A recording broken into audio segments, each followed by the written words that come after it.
యాజమాన్యానికి ఒకటే విజ్ఞప్తి చేస్తున్నాం.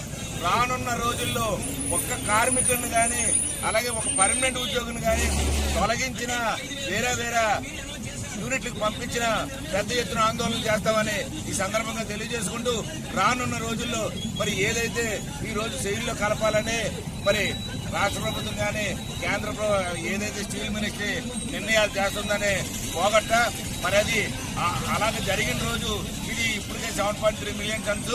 మరి ఎందుకంటే పెద్ద ఎత్తున శైలిలోనూ ఎక్స్పెన్షన్ జరుగుతుంది కాబట్టి విశాఖపట్నం స్టీల్ ప్లాంట్ యూనిట్లో కూడా ఎక్స్పాన్షన్ చేస్తే మరి ఇంకా వేలాది మందికి ఉద్యోగాలు వస్తాయి. ఇప్పటికే నిర్వాసితులు సుమారు 8,000 పైచీలకు ఇంకా ఉద్యోగాలు లేకుండా 40 సంవత్సరాలుగా 3 తరాల నుంచి కూడా ఎప్పుడు డ్యూటీ వస్తుందని చూస్తున్నారు.